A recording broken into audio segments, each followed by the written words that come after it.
Арал теңізі кезінде көлемі жағынан әлемдегі төртінші көл болып аталады. География пәнінде теңіздердің, көлдердің мөлдірлігін сипаттайтын парел шкаласы деген бар.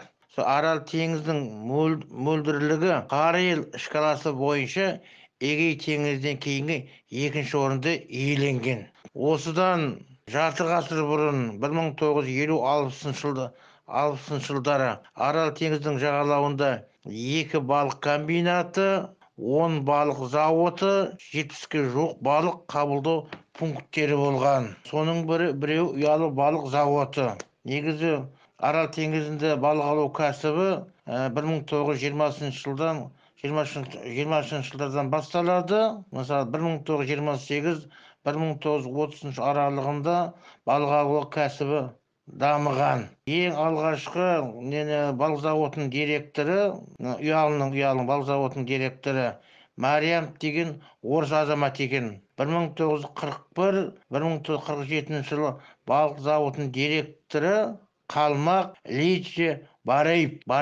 1947-1954 жылдар аралығында Шектібаев Қали, одан кейін Сырлыбаев Өтеген, Медетов Отар, ал 1961-1967 жылда Аймағамбетов Дәуқара, оның орынбасары Аймағамбетов Өтеген, 1967-1975 жылға дейін ұялы балық кәсіпшілігі тоқтағанға дейін аралығында Құрманбаев Жұмағали атқарды. Ұялыда сол 7-8 балық қабылдау пункті болған. Сол Арал теңізінде 30-дан аса кәсіптік балық түрлері ауланған. Балықтың 30 түрі болған.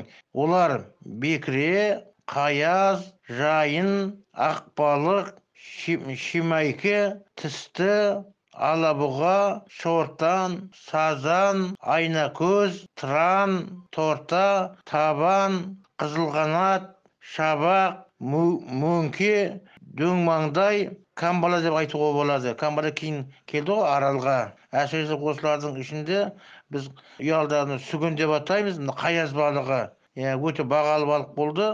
1960 жылдардың ортасына дейін Арал қаласынан Орта Азияның Нөкіс, Мойнақ, Шаржау қалаларына жолаушылар таситын кеме қатынасы жұмыс істеді. Қазақстаннан Өзбекстанға тасымалданатын тауардың 70%, Түрікменияға жеткізілетін жүктің 25% осы Арал теңізі арқылы, теңіз порты арқылы шығарылатын еді. Осыдан 100 жыл бұрын, яғни 1920 жылдардан бастап Аралда жоғары сапалы сульфат өндірісі басталды.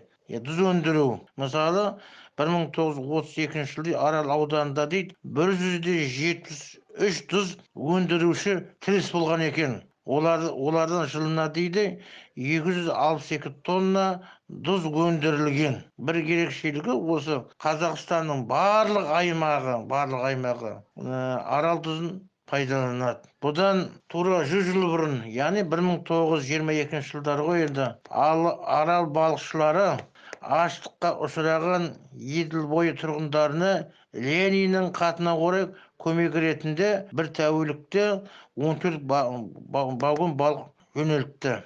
Осыған рахмет ретінде халық комиссарлар советінің төрағасы Ленин Аралға станок жіберген екен. Сол кезде станок музейде тұр. Осыдан 500 жыл бұрын Амудария өзені Каспий теңізіне, ал Торғай өзені Арал теңізіне құйылған көрінеді. Бұл тарихта да айтылып жүр. Қазір Өзбек мемлекеті бұрынғы Амударияның Каспий теңізіне құятын ізіменен канал қазу жобасын зерттеп жүр.